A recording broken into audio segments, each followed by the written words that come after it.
Creative নবনীতাৰ অন্য এটা ভিডিঅ'লৈ মই নবনীতা আপোনালোক সকলোকে স্বাগতম জনাইছো।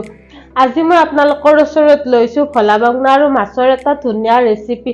চাও আহকচোন বলক আমাৰ ভিডিঅ'টো আৰম্ভ কৰো আৰু মই ৰেচিপিটো কেনেকৈ বনাও কি কৰো আপোনালোকে ভিডিঅ'টো শেষলৈকে চাই থাকিব। বলক তেতিয়াহ'লে আমাৰ ভিডিঅ'টো আৰম্ভ কৰো। চাওক মই ফাৰ্ষ্ট গেছটো জ্বলাই ললো, পিছত মই কেৰাহীটো বহাই দিছো, তাৰপিছত গৰম হ'ব দিম। গৰম হোৱাৰ পাছত মাছখিনি ভাজিম। কেৰাহীটো গৰম হোৱাৰ পাছত ইয়াতে মই তেল দিছো। মোৰ তেলখিনি গৰম হ'ল, গৰম হোৱাৰ পাছত মই হালধি নিমখ সানি ৰেডি কৰি থোৱা মাছ কেইটা ইয়াত বহাই দিম গৰম তেলত।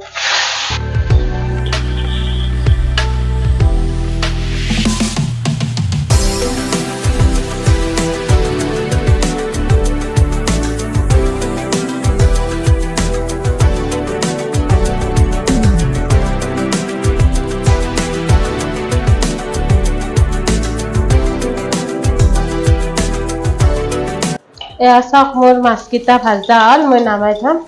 তাৰপাছত মই কি বনাওঁ আপোনালোকক দেখাই আছো। তাৰপাছত মই এতিয়া বাংনাটো পুৰি ল'ম এটা চাইডত। চাওকচোন এনেদৰে আপোনালোকে পুৰি ল'ব। আৰু আপোনালোকৰ তাতে যদি চৌকাৰ সুবিধা আছে তেতিয়াহ'লে আপোনালোকে চৌকাতো পুৰিব পাৰিব বাংনাটো।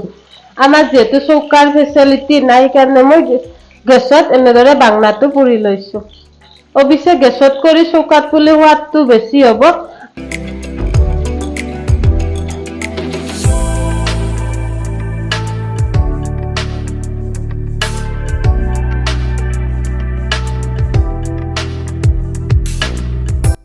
চাওক এইটো বাংনাটো মই পুৰি লৈছো।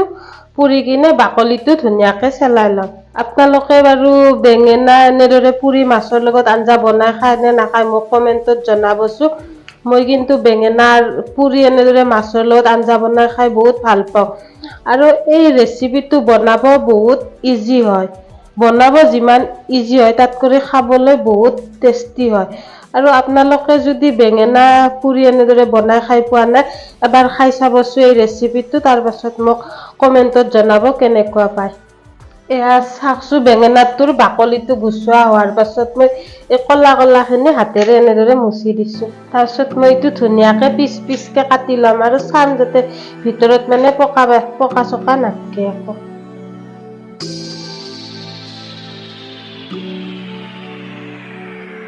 চাওকচোন ইয়াত লৈছো মই এটা আলু। এইটো আলুটো মই বেঙেনাৰ লগত এইটো চাইজত কাটি লৈছো।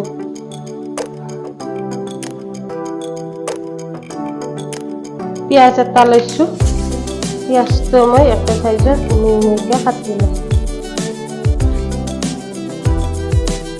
তাৰপাছত মই খুন্দনা এটাত আদা নহৰুখিনি ধুনীয়াকে থেতেলাই ল'ম।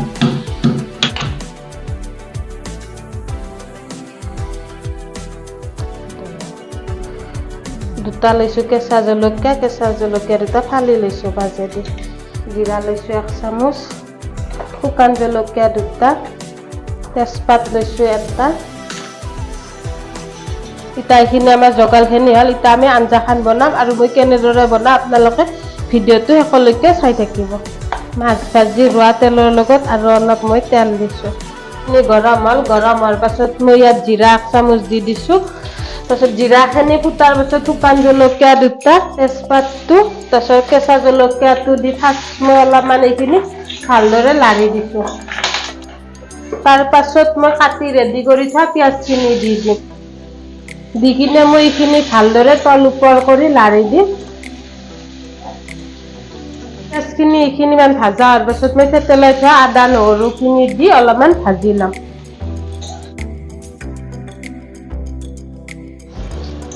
চাওকচোন মোৰ আদা নহৰুখিনি ভাজা হোৱাৰ পাছত মই এতিয়া কাটি ৰেডি কৰি থোৱা আলুখিনি দি দিছো।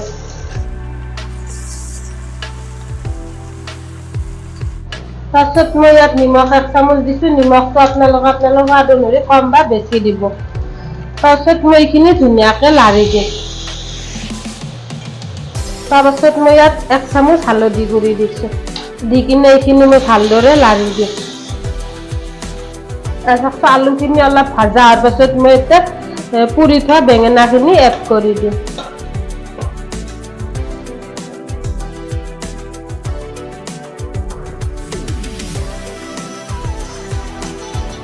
তাৰ পাছত মই বিলাহী এটা এড কৰি দিছো। কিনে এইখিনি মই ভালদৰে তল ওপৰ কৰি লাৰি দিম যাতে তলাত লাগি নধৰে।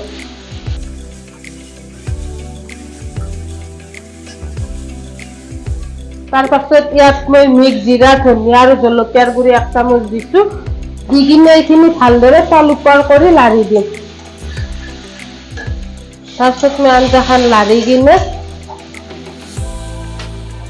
গৰম পানী কৰি থৈছিলো, গৰম পানীখিনি ইয়াত ঢালি দিম। আৰু আপোনালোকে বাৰু আঞ্জাত গৰম পানী দিয়ে নে ঠাণ্ডা পানী দিয়ে মোক জনাবচোন। মই কিন্তু প্ৰায় আঞ্জা বনালে গৰম পানী দিওঁ, মানে গৰম পানী দিলে আঞ্জাৰ উতলটো সোনকালে হয় আৰু সোৱাদটো অলপ বেছি হয়। এতিয়া চাওক এই আঞ্জাখন মই ভালদৰে উতল আহিবা দিম। উতল অহাৰ পাছত মই মাছকেইটা দি দিম। আপোনালোকে ভিডিঅ'টো শেষলৈকে চাই থাকিব। এখন উতল অহাৰ পাছত মই মাছকেইটা দিছো, দি কিনে আঞ্জাখন অলপমান ভালদৰে উতল আহিবা দিম যেতিয়ালৈকে মানে আঞ্জাৰ জোলটো গাঢ় নহয়। এনেকৈ মই অলপমান ধনিয়া কাটি দিছো। তাৰপাছত মই আঞ্জাখন নমাই থম। আৰু আপোনালোকে বাৰু মোৰ এই ৰেচিপি ভিডিঅ'টো চাই কেনেকুৱা পালে মোক কমেণ্টত জনাবচোন। যদিহে মোৰ ভিডিঅ'টো চাই ভাল পালে তেতিয়াহ'লে লাইক, কমেণ্ট, শ্বেয়াৰ আৰু চেনেলটো ছাবস্ক্ৰাইব কৰি দিব যদিহে এতিয়ালৈকে কৰা নাই, আৰু কাষত থকা বেল আইকনটো প্ৰেছ কৰি দিব যাতে নতুন নতুন ভিডিঅ'ৰ নটিফিকেশ্যনটো আপোনালোকে পাই থাকে। আৰু আপোনালোকক যদি এনেকুৱা ধৰণৰ কিবা বেলেগ ৰেচিপি ভিডিঅ' লাগে তেতিয়াহ'লে আপোনালোকে মোক কমেণ্ট কৰিব, মই আপোনালোকলৈ লৈ আহিব ট্ৰাই কৰিম।